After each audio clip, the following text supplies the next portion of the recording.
옆 사람 사랑합니다. 네. 어떤 교회 목사님이 주일학교 학생한테 물었답니다.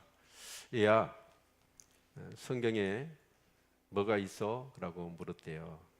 그랬더니 그 아이가 대답하기를, 누나 성경책에는 애인 사진 들었고요, 엄마 성경책에는 가을 단풍잎이 들었고, 아빠 성경책에는 담배 한 깨피가 들었습니다. 그렇게 얘기를 하더랍니다. 무디 목사님이 한 얘기입니다. 근데 결국 그 말의 의미는 뭐냐면, 오늘날 성경을 잘 읽지 않는다는 거예요. 또 성경을 읽어도 그렇게 살지 않는다는 의미라고 이렇게 해석할 수가 있을 것입니다. 여러분, 우리 신앙생활은 우리 구원받은 하나님의 백성들에게 있어서의 법은 성경이죠. 그 성경을 통해서 모든 우리의 답을 얻어내야 합니다. 그런데 성경을 보지 않으면 우리의 믿음도 약해지고, 또 세속적인 것에 우리는 휩쓸려 갈 수밖에 없습니다. 여러분, 하나님께서는 성경을 왜 주셨을까요? 이 성경은 크게 우리가 본다면 이 세상을 해석하는 틀을 우리에게 제공해 준다고 할 수 있습니다. 이 세상의 모든 존재하는 것들의 근원이 무엇이고, 나는 누구냐, 나는 무엇을 위해서 어떻게 살아야 될 것이냐 하는 그런 근원들을 우리에게 제공해 주는 것이 성경입니다. 그런데 아무리 인간의 지혜로 이 세상의 근원을 밝혀보지만 우리 인간의 지혜로는 밝혀낼 수가 없습니다. 이 창조에 대한 모든 것들을. 그래서 하나님께서는 계시를, 바로 이 성경 계시를 통해서 우리에게 전달해 주시는 것이죠. 그리고 또 하나, 우리가 성경을 통해서 정말 놓치지 않아야 될 것이 있습니다. 그것은 뭐냐면 바로 우리 구원의 도리입니다. 우리가 어떻게 해야 구원을 받을 수 있느냐 하는 그런 이 법칙을 이 성경에서 우리에게 말씀하고 있습니다. 우리 자체적으로는 아무리 애를 쓰지만 우리가 어떻게 구원받을 수 있는 그 길을 우리가 찾아내는 것은 어렵습니다. 우리를 창조하셨고, 또 이 세상에 타락했기에 이 세상을 구원하실 수 있는 분은 오직 하나님밖에 없으시죠. 그래서 그 구원의 도리를 이 성경에 이렇게 기록해 놓은 것입니다. 그래서 우리는 성경 속에 뭐가 있느냐라고 다시 질문을 해본다면 우리는 답을 어떻게 해야 될까요? 예수 그리스도입니다 라고 말할 수 있어야 할 것입니다. 아멘. 예. 오늘 본문의 말씀은 어떤 내용이냐면, 사도 바울이 인용하고 있습니다. 어떤 내용을 인용하고 있냐면 출애굽기 34장의 사건을 인용하는 내용이죠. 그런데 이 인용하면서 사도 바울이 지금 답을 제시하려고 하는 것이 뭐냐면, 왜 성경을 똑같이 보면서 해석이 다르냐 라는 것과, 왜 유대인들은 성경을 보면서 성경 속에서 예수를 발견하지 못하느냐 하는 것과, 구약과 신약이 어떤 관계가 있느냐라고 하는 내용이죠. 그것을 설명하기 위해서 사도 바울이 하나의 그 역사적인 배경으로 이렇게 인용한 것이 출애굽기 34장입니다. 자, 그럼 우리 펴볼까요, 성경? 아니, 시간 걸리니까. 출애굽기 19장을 보면 시내산에서 이스라엘 백성과 하나님이 언약 결혼식을 하지요. 그래서 이제 모세는 언약의 증서를 받기 위해서 시내산에 올라갑니다. 가서 두 돌판을, 십계명이 기록된 두 돌판을 가지고 내려오지요. 근데 밑에 이스라엘 백성들이 40일 동안 이렇게 하나님을 대면하여 모든 하나님의 그런 말씀을 받아가지고 모세가 내려왔는데, 그 통에 이스라엘 백성들은 금송아지를 만들어 놓고 있었어요. 그걸 하나님이라고 섬기고 있었어요. 그래서 모세는 그 십계명의 두 돌판을 깨뜨려 버리죠. 그리고 이제 모세는 다시 시내산에 올라갑니다. 또 40일 동안 금식 기도하지요. 그러면서 하나님과 대면하여 두 돌판을 가지고 내려옵니다. 그런데 두 번째 돌판을 가지고 내려왔을 때의 모세의 모습은 첫 번째 모습과는 확연히 달랐습니다. 어떤 모습이 달랐죠? 네, 모세의 얼굴에서 강체가 풍겨져 나왔습니다. 신기하죠?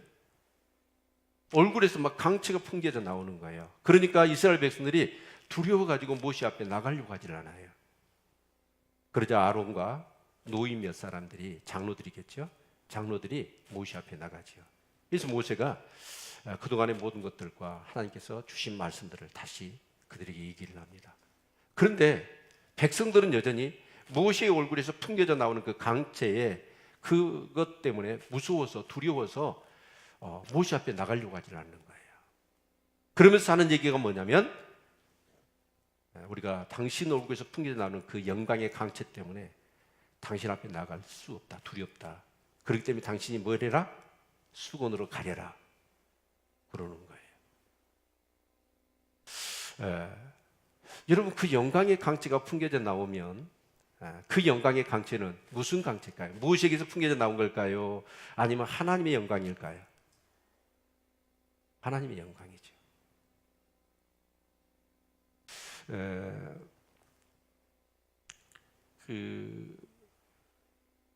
우리 국민학교 책에 중학교 책인가를 잘 모르겠습니다. 큰바위 얼굴 기억하세요? 청교도 작가지요.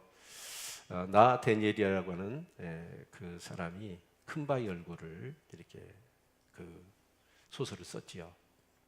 근데 어떤 한 동네에 어니스트라고 하는 소년이 있었습니다. 근데 자기 집에서 바라보면 산이 있어요. 근데 그 산에 바위가 하나 있는데 그 바위가 진짜 인자하고 정말 품위가 있는 큰 사람의 얼굴에 큰 바위 얼굴이 있었습니다. 우리 월출산에도 있죠. 네? 네. 근데 그 마을에는 또 어떤 전설이 내려왔냐면 이 마을에 저 큰 바위 얼굴을 담는 성자가 태어날 것이다 라는 전설이 계속 내려왔어요. 그래서 이 어니스트는 어쩌냐면 그 성자를 한번 만나고 싶은 거예요. 네, 그래서 기다렸습니다. 어떻게 기다렸냐면 아침 저녁 그 큰 바위 얼굴을 바라봤어요. 바라보면서 그 성자가 나타날 것을 그렇게 학수고대했던 겁니다.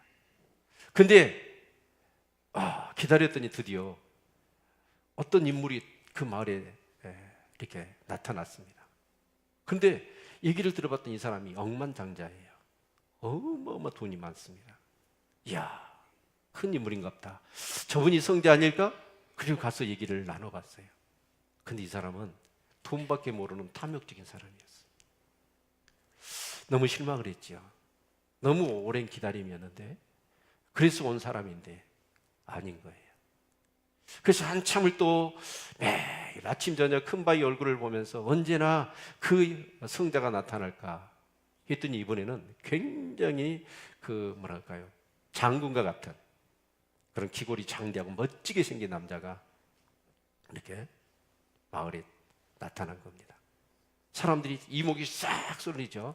그래서 봤더니 정말 멋있어요, 이 사람이. 저 사람이 성자인갑다.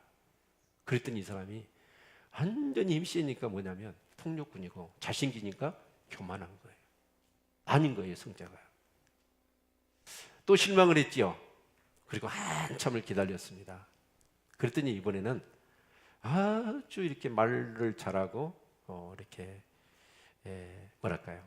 이 연설을 잘하는 정치가 대통령 같은 사람이 마을에 나타난 거예요. 저 사람이겠다. 그런데 보니까 이 사람도 꽝이에요, 꽝. 실망이 이만저만이 아닌데 드디어 그럴싸한 사람이 나타났습니다. 아주 유명한 시인입니다. 근데 이 사람의 시를 이렇게 들어봤더니 엄청나게 시가 뭐냐면 장엄하고 막 감동적인 거예요. 이 아름답고 장엄한 이 시를 만들어낼 수 있는 그런 성품이라면 내가 정말 지금까지 기다렸던 성자가 그러니 하고 만나봤어요. 근데 그 사람도 아니었어. 와, 너무 실망이 크지요. 너무너무 많은 시간이 지났습니다. 어느덧 어니스트라는 소녀는 노인이, 백발이 무성한 노인이 됐었어요. 어느 날 그 숲속에서 동네 사람들과 언제 그 성자가 나타날까라고 하면서 같이 막 대화를 나눈 중에 갑자기 동네 사람 중에 야, 봐라, 저 어니스트, 우리가 같이 살았던 저 어니스트가 저 얼굴 보니까 큰바위 얼굴과 너무 닮았다는 거예요. 여러분, 그 어니스트라는 사람이 누구였냐면 바로 그 큰바위 얼굴의 성자였습니다. 그는 뭐예요? 아침 저녁으로 그 얼굴을 바라봤지요. 그러면서 그 성자를 기다렸더니 자신이 성자가 되어졌다라는 얘기입니다. 여러분, 어떤 가진 것이나 든 것이나 어떤 난 것이나 그것이 중요한 게 아니라 끊임없이 자기를 성찰하고 뭔가를 바라는 그런 사람이 바로 이렇게 성자가 될 수 있다. 성찰이 얼마나 중요한가 하는 것을 우리에게 보여주는 내용이라고 생각이 되어집니다. 그런데 모세도 보니까요, 첫 번째 돌판을 받아가지고 내려올 때는 그게 없었어요, 빛이. 근데 제가 성경을 샅샅이 뒤져봤어요. 없는 거예요. 근데 두 번째 돌판을 가지고 내려올 때는 진짜 얼굴에서 강체가 뿜어져 나와요. 그 강체도 이만저만한 것이 아니어서 백성들이 볼 때 너무 두려운 거예요. 그래서 백성들은 뭐냐? 얼굴을 가려달라는 거예요. 여러분, 한번 생각해 봅시다. 모세의 얼굴을 가려야 될까요? 아니면 자신들이 그 영광의 강체 앞에 나와서 자신들이 그 빛을 받아야 될까요? 어떻게 생각하세요? 여러분, 우리 어두운 데 있다가 갑자기 밝은 빛 가운데로 오면 눈이 부시잖아요. 아, 눈부셔! 그러니까 불 꺼! 그걸 캄캄한 데 살아요? 아니잖아요. 그 어두운 데서 밝은 데 나왔으면 어째요? 거기에 적응을 해야죠. 그런데 오늘 이 본문의 이 내용은 어떤 내용이냐면 바로 이제 그 구약 때 이스라엘 백성들이 하나님의 영광을 봐야 되잖아요. 그럴 때 모세처럼 자신들도 뭐가 되죠? 영광스러운 얼굴이 될 거예요. 그런데 그 영광을 자신들이 사모하는 게 아니라 자신들의 어둠 가운데 있는 거예요. 어둠 때문에 그 영광을 보지 못하는 거예요. 그러면 영광을 가리지 말고 자신의 그런 어둠을 제거해야 될 거 아닙니까? 그 어둠이 뭘까요? 바로 그들의 죄악이죠. 그래서 하나님의 영광을 보지 못했던 겁니다. 그런데 오늘 사도 바울은 이 고린도 교회에서 이 출애굽기 34장의 이 말씀을 인용하는 거예요. 오늘 여기 본문의 말씀을 보니까 우리 13절 같이 한번 읽어볼까요? 시작. 우리는 모세가 이스라엘 자손들로 장차 없어질 것의 결국을 주목치 못하게 하려고 수건을 그 얼굴에 쓴 것 같이 아니하노라. 그러나 저희 마음이 앙고하여 오늘까지라도 구약을 읽을 때에 그 수건이 오히려 벗어지지 아니하고 있으니 그 수건은 그리스도 안에서 없어질 것이라. 오늘까지 모세의 글을 읽을 때 수건이 오히려 그 마음을 덮었도다. 그 구약의 백성들도 그 죄악 때문에, 그 어두움 때문에 하나님의 영광을 두려워하는 거예요. 그 영광을 사모하면서 자신의 어두움을 제거해야 되는 게 아니라 오히려 그 영광을 가리기 위해서 수건으로 덮어달라는 거예요. 그런데 이 고린도 교회의 성도들 역시나 그 구약의 백성들처럼 그랬다는 거예요. 자, 그러면 우리가 한번 생각해 봅시다. 왜 우리가 하나님의 영광을 못 볼까요? 고린도 교인들이 고린도 교회에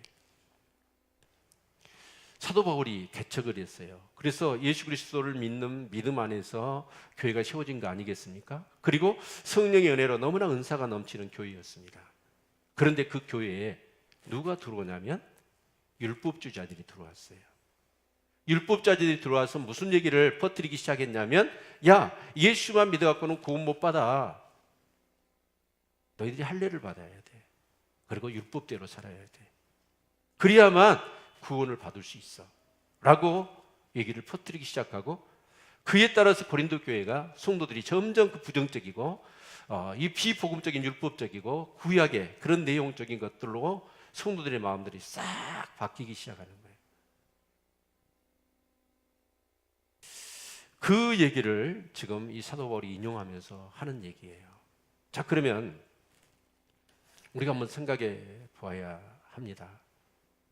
이 성경을 읽으면서 왜 다른 해석들을, 똑같은 성경을 읽으면서 다른 해석을 하고, 왜 유대인들은 성경을 보면서 예수 그리스도를 보지 못하느냐, 그리고 구약과 신약의 관계는 어떤 관계가 있느냐 라는 것에 대한 답을 사실은 이 내용을 통해서 지금 사도 바울은 설명하려고 하는 거예요. 자, 그럼 우리가 한번 생각해 봅시다. 먼저 이것부터 푸는 게 좋을 것 같아요. 여러분, 구약과 신약 어떤 관계가 있죠? 구약은 그림자입니다. 신약은 실체입니다.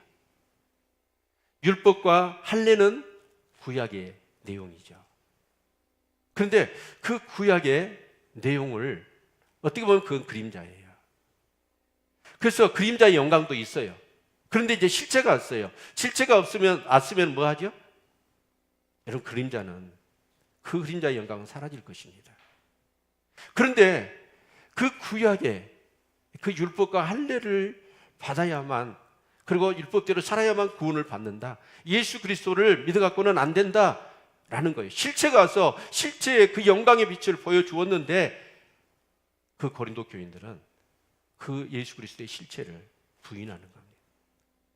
그리고 여전히 그림자의 실체, 그림자의 빛 같은 희미한 그 구약의 율법과 할례를 통해서 구원을 받는다라고 주장을 했던 거예요. 그런데 우리가, 여러분, 왜 그림자와 실체라는 얘기를 할까요? 누구의 그림자의 실체입니까? 구약이? 예수 그리스도입니다. 그래서 성경을 제대로 보기 시작하면 성경은 전부 다 누구 얘기예요? 예수 그리스도에 대한 내용입니다. 아멘.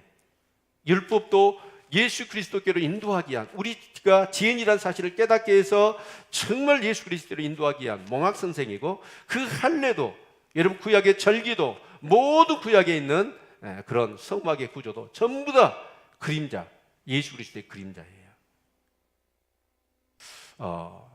그런데 그들은 뭐냐? 그림자는 제대로 보지를 못해요. 누구를요? 예수 그리스도를. 그래서 그들은 뭐냐?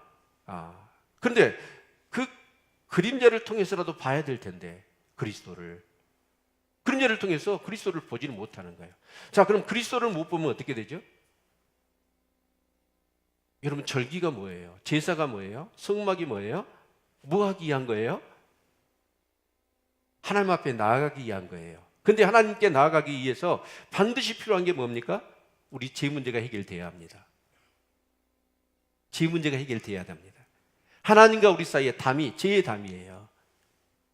그래서 구약의 율법은 그리스도께로 인도하는 거예요. 내가 죄인이라는 사실을 깨닫게 하는 거예요. 그러면 어째요? 죄 문제가 있으면 구약에서는 뭐예요? 이 제사 제도를 통해서 뭘 하는 거예요? 자기 죄 문제를 일시적으로 해결받는 거예요. 그런데 구약의 이스라엘 백성은 역시나 이 율법을 주셨을 때 그들이 자기 죄인인 것을 모르는 거죠. 그러니까 결국은 뭐냐면 그 하나님의 영광의 빛이 두려웠을 뿐입니다. 역시 고린도 교인들도 마찬가지고, 고린도 교인뿐만 아니라 오늘 우리 시대에도 마찬가지예요. 교회는 다니지만 이 예수 그리스도를 만나지 못한 사람들, 예수가 무슨 뜻인지, 그리스도가 누군지, 그분이 우리를 위해서 무슨 사역을 했는지 물론 지식과 정보적으로는 알아요. 그러나 그것을 체험하지 못한 사람들, 그런 사람들이 많이 있을 수 있어요. 그 말은 뭔 말이냐면, 여러분, 십자가 부활을 체험하지 않는 사람들은 결국은 뭐예요? 죄 문제가 해결이 안 된 거예요. 죄 문제가 해결이 안 되면 어떠죠? 하나님의 영광에 들어갈 수 있어요, 없어요? 들어갈 수가 없는 거예요.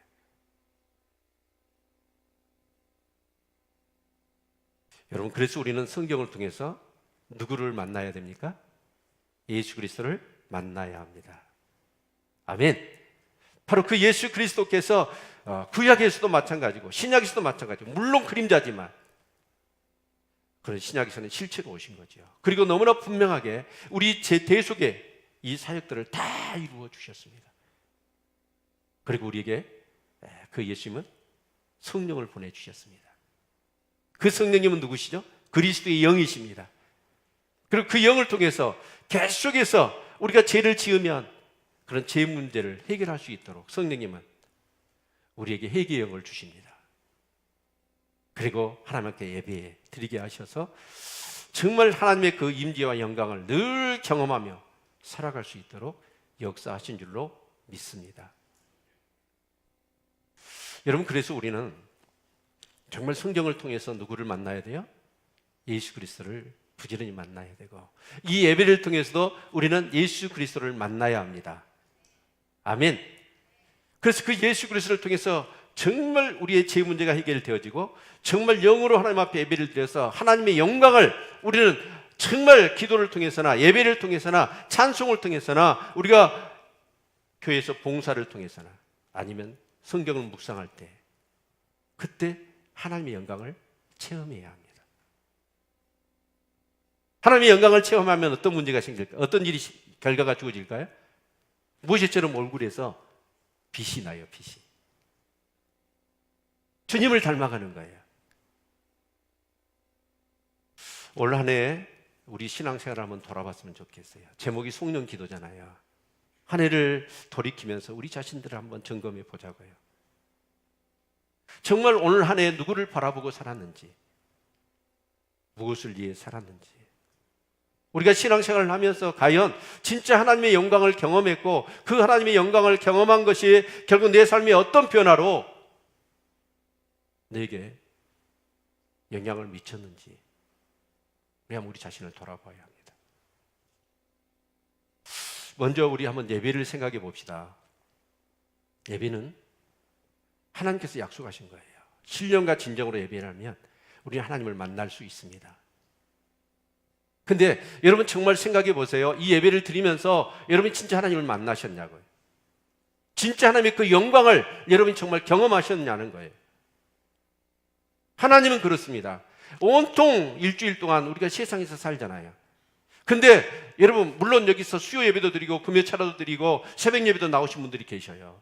그러나 대개는 뭐예요? 주일날 딱 예배 한번 드리잖아요. 그럼 이 예배를 통해서 여러분이 하나님을 만나셔야 돼요. 하나님의 영광을 체험해야 돼요. 그걸 가지고 이 세상에 나가서 하나님의 백성으로 사는 거고 승리하는 것입니다. 그런데 여러분 여기서 이 예배를 못 드리면, 그래서 이 예배는 드려요. 드리는데 이 예배를 통해서 하나님의 임재와 하나님의 영광을 경험하지 못하면 우리는 어떻게 살아요? 세상에서. 세상을 이길 수가 없어요. 그래서 이 예배가 너무너무 소중한 거예요.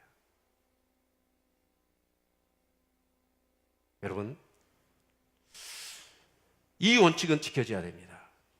어떤 경우라도 여러분 들판에서 아니면 아무리 허물어져가는 교회, 시골교회, 도시에 이제 개척한 지하교회, 냄새나는 그런 교회라 할지라도 구원받는 사람, 두세 사람이 있으면 그곳에는 우리 하나님이 계시다고 약속하셨어요. 하나님이 임재하십니다. 그러면 여러분 정말 우리 예배 가운데 하나님이 임재하신 것을 믿으십니까? 믿으시나요? 제 아멘이 안 믿으신 것 같아요. 사람들은 그럽니다. 하나님 없다라고 얘기하거든요. 어디 하나님이 없어요. 자기 눈이 수건으로 덮여져 있는 것이지. 하나님은 살아계십니다. 은혜가 없는 게 아니에요. 은혜는 어디에나 하나님 백성이 모여 있는 곳은, 그리고 은혜를 갈망하는 곳에는 하나님의 은혜가 있습니다. 왜 은혜가 없는 줄 아세요? 내가 수건으로 가려져 있을 뿐이에요. 정말 우리가 신앙생활을 1년, 10년, 20년 신앙생활을 한다면 우리의 삶 가운데 주의 영광이 뭔가 묻어나야 합니다. 올 한 해 우리가 진짜 예배를 드렸다고 한다면, 하나님의 임재를 경험하는 예배의 승리가 있었다면, 정말 하나님의 영광을 체험하는 예배가 있었다면 사실은 우리는 우리의 삶 가운데 놀라운 그런 변화가 있었어야 했을 것입니다. 아멘. 정말 이 한 시간의 예배는 그렇습니다. 이 찬양, 예배 중에 찬양 드리는 거, 우리가 기도하는 거, 성경을 묵상하는 거, 교회에서 봉사하는 거, 이거 전부 다가 뭐냐면 주님이 함께 하시는 거거든요. 근데 문제는 뭐냐면 우리가 주님이 함께 하시고 주님이 영광 가운데 계시는데도 불구하고 우리는 뭐냐? 그 하나님의 임재와 하나님의 영광을 보지를 못하고 경험하지 못하는 거예요. 왜 그럴까요? 하나님이 안 계실까요? 하나님의 임재가 없는 걸까요? 하나님의 은혜가 없는 걸까요? 아니요, 하나님이 계십니다. 하나님은 무소부지하십니다. 문제는 뭐냐면 그 하나님의 임재와 영광과 그 은혜를 우리가 경험할 수 있는 그런 어떤 모든 부분들이 수건으로 덮여져 있을 뿐이에요. 저는 어린 시절 주일학교 선생님한테요, 이런 얘기를 많이 들었던 것 같아요. 얘들아, 너희들 예배를 위해서 준비 많이 해야 돼.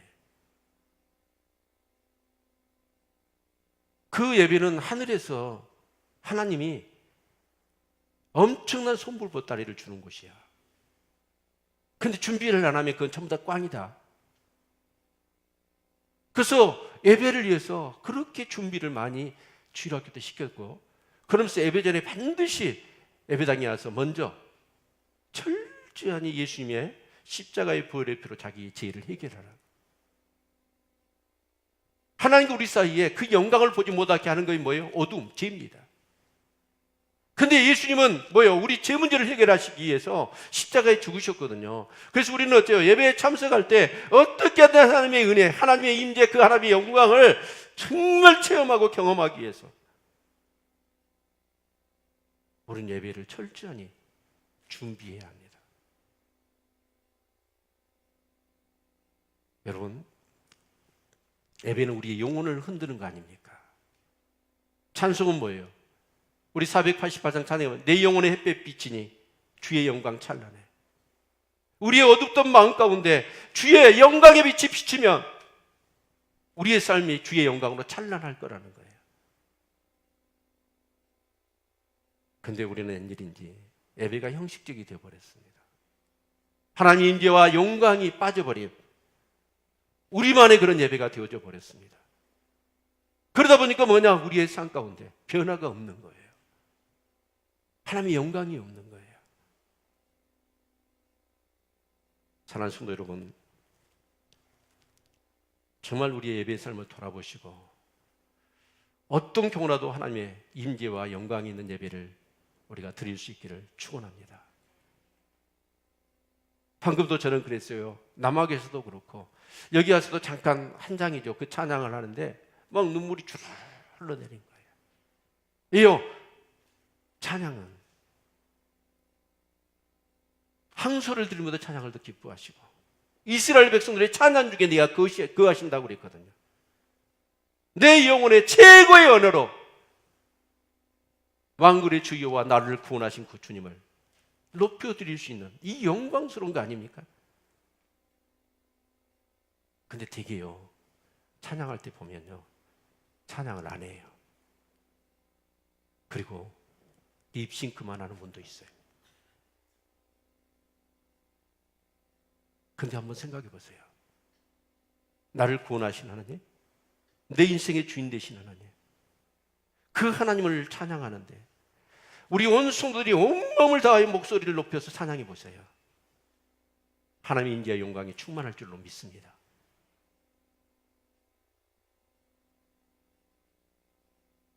기도도 마찬가지입니다. 웬일인지 기도가 기도줄을 못 잡고 기도의 형식만 남아있는 경우들이 있어요. 근데 저는 기도할 때 그래요. 제가 꼭 그렇습니다. 티슈를 적어도 2-3장은 내가 적시려고 그래요. 그런다고 여러분 오해는 마세요. 그거 적시려고 역시로 우는 거 아니에요. 하나님의 임재, 하나님의 은혜가 정말 내 안에 임하면 나도 모르게 눈물이 주르르 흘러내립니다. 여러분, 그렇게 하나님의 영광과 임재를 경험하게 되어지면 어떤 결과가 주어지죠? 아무리 힘들고 어려운 문제도 근심과 염려가 있더라도 거기서 우리는 뭐예요? 자유할 수 있어요. 주의 영이 계신 곳에는 자유함이 있습니다. 하나님의 영광이 임하니까 모든 나를 포로로, 나를 사로잡고 나를 정말 염려와 고통으로 몰아넣고 있는 그런 모든 것들이 우리 안에서 떠나는 것이죠.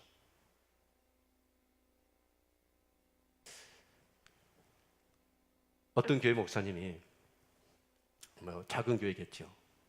근데 너무나 성도들이 이제 예배를 그렇게 하나님 인자의 영광을 가운데서 예배를 드려야만이 한 주 또 나가서 승리할 수 있잖아요. 믿음으로 살 수 있잖아요. 근데 한 성도가 계속 얼굴을 안 들고 있어. 그래서 설교 중에 계속 보이거든요. 계속 핸드폰을 하는 거예요. 근데 참고 이제 설교를 계속 했네요. 10분 가고 20분이 가도 끝까지 게임만 가봐. 예배 시간에. 목사님이 너무나 기가 막힌 거예요. 예배 중에. 그래서 자기 핸드폰을 꺼내가지고 그 성도한테 전화를 했어요. 그 전화를 받더래 속없이. 넌 뭐야! 이랬대. 여러분 생각해 보세요. 버릇이 일주일에 한 번 나온 성도가 그 예배를 드리면서 어떻게 은혜 받고 그 영광을 체험해야 세상 가운데서 그래도 세상 안 따라가고 내 육신의 소욕대로 안 살고 이겨낼 수 있을 텐데 할까 말까인데 아니 게임하고 있는 거예요. 목사님이 얼마나 안타까워가지고 저 같으면 그렇게 하지도 못했을 거예요. 여러분 정말 그래요. 우리는 하나님의 임재와 영광을 체험해야 됩니다. 아멘. 그래서 진짜 예수 그리스도입니다. 우리 말씀을 같이 볼까요? 자, 14절 15절 같이 읽습니다. 시작. 그러나 저희 마음이 양과에 오늘까지라도 구약을 읽을 때 그 수건이 오히려 벗어지지 아니하고 있으니 그 수건은 그리스도 안에서 없어질 것이라. 수건은 언제 없어진다고요? 그리스도 안에서만 없어집니다. 15절. 오늘까지 모세의 글을 읽을 때 수건이 오히려 그 마음을 덮어도다. 16절. 그러나 언제든지 주께로 돌아가면 그 수건이 벗어지리라. 여러분 우리 수건을 벗길 수 있는 방법은 뭐밖에 없어요? 예수밖에 없습니다. 예수 안에 있는 것, 예수께로 돌아가는 거예요. 예요, 우리의 수건을 벗길 수 있는 분은 예수님밖에 없어요. 그 수건을 벗겨주시려고 우리 예수님이 땅에 오신 거예요. 아멘. 바로 우리 죄, 어두움, 우리의 성품에 못난 것들, 우리 안에 있는 근심과 염려들, 이런 것들이 전부 다 부정적인 생각들, 이런 것들이 전부 다 하나님의 영광을 가리고 있는 것들이에요. 그래서 예수님은 십자가에 피 흘려 죽으셔서 우리의 모든 그런 죄와 허물과 어두운 것들을 한 몸에 지시고 십자가에 죽으신 거예요.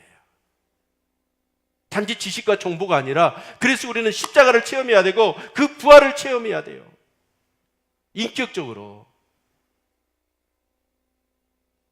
그런데 안타깝게도 교회 안에 이 십자가 부활을 체험하지 못한 분들이 교회를 다녀요. 우리 지금 요한일서 말씀을 묵상하고 있잖아요. 저는 요한일서 첫 말씀을 이렇게 묵상하면서 너무너무 감사했어요. 저 개인적으로는. 예, 올 한 해가 마치는 이 시점에서 이 요한일서의 말씀을 묵상한다는 것, 이게 얼마나 감사한 일인가. 우선 그 마음부터 들더라고. 왜 그랬냐면 모든 사도들은 다 죽고 요한 사도 한 명 남은 거예요. 근데 그 당시에는 뭐 성경책도 없잖아요. 구전으로 전해는 복음의 소식만 들었을 뿐이고 일시에대 제자들이, 지도자들이 다 교회를 세워놨는데 그들이 죽자 교회가 핍박도 있었지만 핍박보다 무서운 게 뭐냐면 이단의 공격이었습니다. 근데 노사도 요한, 그 당시에 나이가 한 90세, 홀몸으로 이 노사도가 얼마나 아시아 지역에 있는 모든 교회들이 이 영지주의의 이단의 공격 앞에 완전히 물들어갈 때 이 노사도의 예침이 막 들리는 것 같더라고요. 그 당시에 1세기에 이 교회들의 이 공격을 받았던 이단은 영지주의입니다. 근데 영지주의는 뭐냐? 종교가 아니에요. 그리스 철학에서 오는 이혼론 사상을 기독교에다 덧칠해버린 거예요. 근데 이혼론이 뭐냐면 바로 영과 육이죠. 영은 선하고 육은 악하다. 그렇게 해서 우리는 영과 육의 존재잖아요, 인간이. 그래서 육과 영을 구분해버린 거예요. 그래서 육은 어차피 악하니까 영만 선하고 우리가 또 구원받는 것도 영뿐이다, 이런 생각을 한 거예요. 그러다 보니까 육은 어차피 악하고 추하니까 그냥 육적인 대로 마음대로 죄짓고 살아도 구원받는 것은 영이니까 괜찮아다, 이가 쾌락주의, 방음주의로 흘러가 버린 거예요. 또 한 부류 극단이 뭐냐면 금욕주의입니다. 육은 악하니까 이 육은 죽여야 돼. 그래서 금식하고 철저히 금욕주의로 가버린 거예요. 근데 여러분, 우리는 영과 육을 구분할 수가 없는 거예요. 그러나 진짜 문제가 뭐였냐면 영지주의가 예수 그리스도였습니다. 그리스도가 어떻게 사람의 몸을 입고 오느냐? 육은 더러운데, 악한데. 그래서 예수님이 성육신을 부인해버린 거예요. 여러분, 예수님의 성육신을 부인하면 어떻게 되죠? 예수님이 사람의 몸을 입고 이 땅에 오신 이유가 뭐예요? 오직 한 가지밖에 없습니다. 바로 우리 죄를 사하기 위해서예요. 우리 죄를 사하셔서 우리가 하나님과 교제하게 하고 사귐이 갖게 하고 그 영광에 참여하게 하기 위해서 예수님이 이 땅에 사람의 몸을 입고 오신 거거든요. 근데 예수님의 성육신을 부인해버리면, 그래서 그들은 뭐예요? 그들의 모순을 제거하기 위해서 우리는 죄 없다, 우리는 범죄한 적이 없다, 이렇게 주장을 했던 거예요. 여러분, 자꾸 사단은 그렇습니다. 성경에서 뭘 빼버려요? 예수 그리스도를 빼버리고 우리 신앙생활에서 예수 그리스도를 빼버리려고 그래요. 왜요? 예수 그리스도를 빼버리면 우리는 하나님의 영광에 참여할 수가 없어요. 여러분, 정말 우리가 찬양할 때 예수 그리스도의 이름을 부르고 또 우리의 그 신앙의 고백 가운데 끊임없이 예수 그리스도를 부르는 건 바로 그 의미라고 할 수가 있을 것입니다. 사랑하는 성도 여러분, 예수 그리스도를 날마다, 우리 제사함 받았으니까 그럼 끝났냐? 아니죠. 끊임없이 우리는 또 죄를 지어요. 그렇기 때문에 우리는 또 어째요? 예수 그리스도를 의지하고 그분을 통해서 제사함을 받아야 되고 죄 씻음을 받아야 됩니다. 그럴 때 우리는 점점 어째요? 하나님의 그 영광에 참여하게 될 줄로 믿습니다. 우리 성경을 같이 한번 볼까요? 자, 히브리서 3장 1절 같이 말씀을 한번 보도록 하겠습니다. 좀 띄워주세요. 히브리서 3장 1절 같이 읽습니다. 시작. 그러므로 함께 하늘의 부르심을 입은 거룩한 형제들아, 우리의 믿는 도리의 사도시며 대제사장이신 예수를 깊이 생각하라. 그래서 우리는 항상 신앙생활 하면서 누구를 깊이 생각해야 돼요? 예수를 깊이 생각하십시오. 그분이 왜 사람의 몸을 입고 오셨고 그분이 왜 십자가에 죽으셨으며 그분이 왜 부활하셨는지. 또 히브리서 12장 2절 같이 한번 읽겠습니다. 같이 읽죠. 시작. 믿음의 주여 또 온전케 하시는 이인 예수를 바라보자. 저는 그 앞에 있는 즐거움을 위하여 십자가를 참으사 부끄러움을 개의치 아니하시더니 하나님 보좌 우편에 앉으셨느니라. 아멘. 우리를 온전케 하시는 예수 그리스도를 바라보자는 거예요. 이게 바라봄의 법칙이에요. 아까 큰바위 얼굴, 그 어니스트라고 하는 이 소년이 일평생 성자를 기다리면서 큰바위를 보았더니 자기가 성자가 되더라는 거예요. 우리도 마찬가지입니다. 예수를 깊이 생각하고 예수를 바라볼 때 우리는 누구를 닮아가는 거예요? 예수님을 닮아가게 돼요. 왜요? 하나님의 영광의 강체를 우리가 덧입기 때문에 그러는 것입니다. 아멘. 올 한 해 무엇을 바라보셨습니까? 누구를 바라보셨습니까? 오늘 내 삶 가운데 어떤 그런 변화가 있었고 어떤 모습이 정말 예수를 닮는 모습이었다라고 여러분 내 스스로도 인정하고 주위에서도 인정해 줄 수 있는 그런 뭔가 삶의 변화가 있으신가요? 우리 성경 한 구절 더 볼까요? 네. 시편 42편 5절 말씀 같이 보겠습니다. 같이 한번 읽죠. 시작. 내 영혼아 내가 어찌하여 낭망하며 어찌하여 내 속에서 불안하여 하는고 너는 하나님을 바라라. 그의 얼굴에 도우심을 인하여 내가 오히려 찬송하리로다.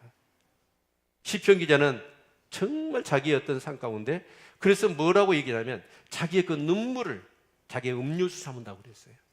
그 정도로 삶이 고난했어요. 그래서 내 영혼아 어찌하여 내가 낭망하고 힘들어하느냐는 거예요. 우리가 기도는요 하나님께 드리기도 합니다. 그러나 내 자신에게도 기도를 할 수 있어요. 내 영혼에게. 그런데 이 시편 기자는 뭐라고 얘기합니까? 내가 하나님을 바라본다는 거예요. 내 얼굴이 하나님을 바라본다는 거예요.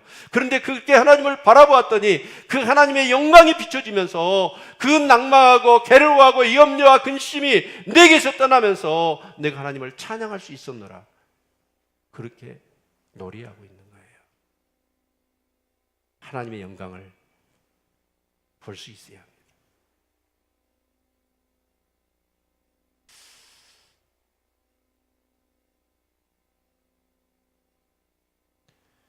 그 영광을 보면 우리의 삶 가운데 모든 그런 괴로움들, 문제들, 염려들, 낭망할 수 있는 요인들이 다 사라질 줄로 믿습니다. 아멘? 그래서 찬송이 나오는 거예요. 우리 11절도 같이 한번 다시 반복되는 내용인데요. 같이 한번 시작. 내 영혼아 내가 어찌하여 낭망하며 어찌하여 내 속에서 불안하여 하는고 너는 하나님을 바라라. 나는 내 얼굴을 도우시는 내 하나님을 오히려 찬송하리로다. 여러분 하나님을 바라보는 여러분 하나님이 영이에요. 영이신 하나님을 어떻게 우리가 바라볼 수 있을까요? 예수 그리스도를 통한 믿음입니다. 아멘. 정말 우리가 그렇게 하나님의 영광을 늘 경험하면서 우리가 예배를 드리고 기도 생활을 하고 여러분 교회에서 사역을 하고 또 묵상을 한다고 생각해 봅시다. 여러분 그럴 때 우리 안에 있는 모든 부정적인 요인들, 내가 낭망하고 불안한 요인들이 다 제거되고 사라질 줄로 믿습니다. 하나님의 영광을 경험하면 몸이 아픈 분들 다 나아버려요. 그러지 않을까요? 제가프만이라는 사람이 우리 10년 또 2주 동안 축복 이렇게 세미나를 우리가 하려고 그러는데 이건 진짜 그 제가프만이라는 사람이 자기의 삶을 통해서 경험한 거예요.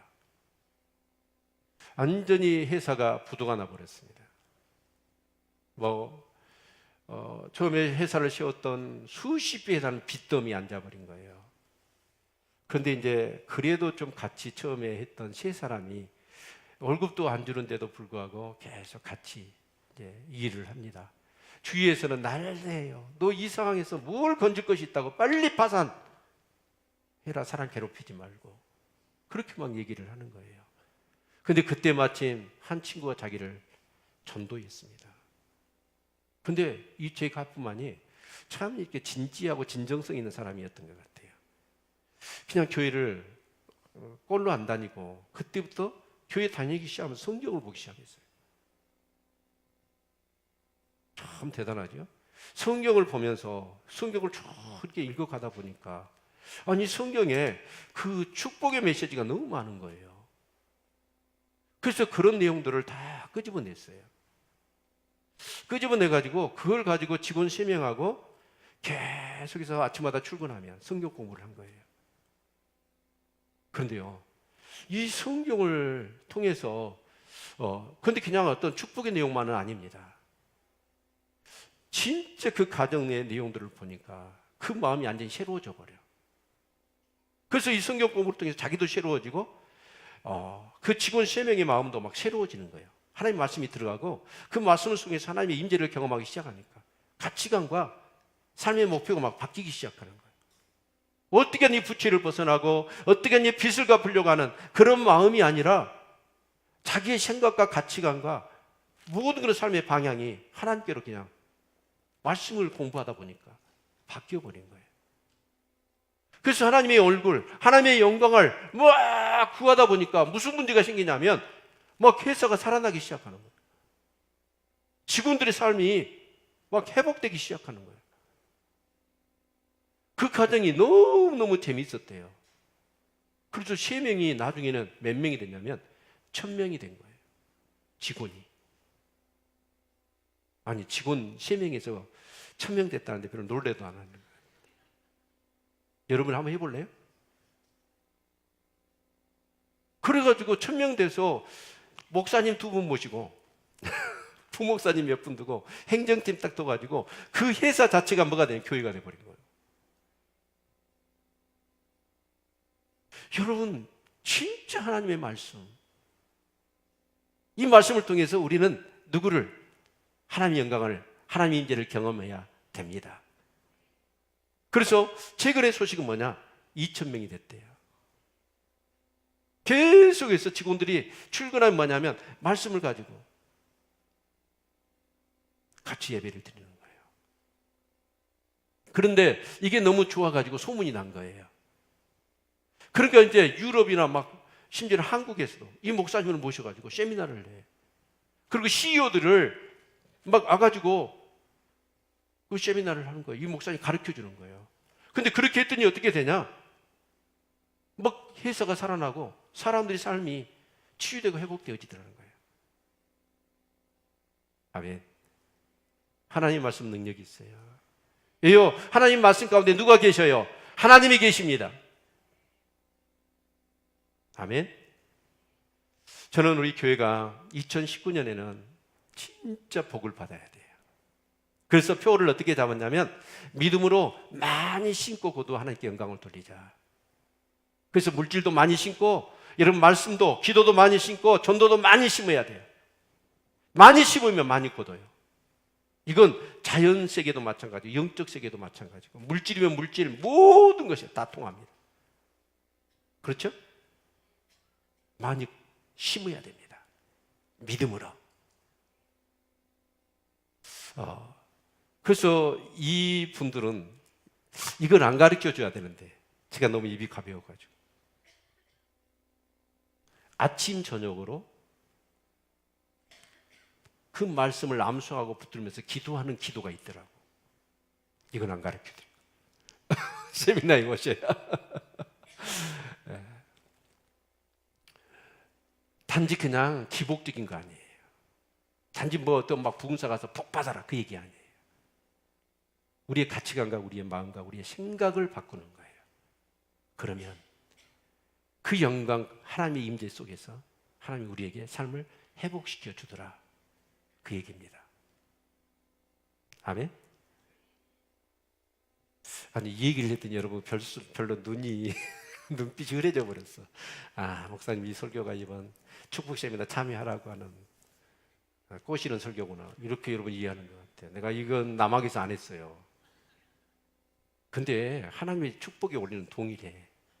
하나님의 영광과 임재를 경험하면 반드시 여러분 삶이 회복될 줄로 믿습니다.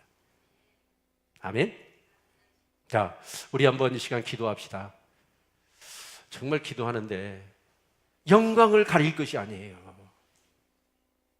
내게 지금 가려져 있는 수건이 벗겨져야지. 아멘입니까? 하나님, 이제 올 한 해 얼마 남지 않았는데 그러더라도 늦었더라도 여러분 이 수건이 벗겨지기 시작하면 우리 예배 가운데 하나님의 영광과 하나님의 임재가 있을 것입니다. 우리가 기도하고 말씀을 묵상하고 또 봉사하며 사역하는 가운데 하나님의 그 영광이 있을 것입니다. 그 영광을 경험하고 그 영광을 체험해야 사역의 열매도 있는 거고 예배 가운데 기적이 일어나고 삶 가운데 역사가 일어나는 것이죠. 우리 한번 이 시간 기도합시다. 하나님, 내 눈에, 내 귀에, 내 심령에 이 정말 수건이 걷어지게 해 주옵소서. 어둠이 떠나가게 해 주십시오. 부정적인 생각이 사라지게 해 주십시오. 하나님의 영광과 하나님의 임재를 보기를 원합니다. 내 삶에 놀라운 하나님의 그런 치유와 회복이 있기를 원합니다. 우리 같이 이 시간 주여 한번 부르짖고 우리 간절히 기도하도록 하겠습니다.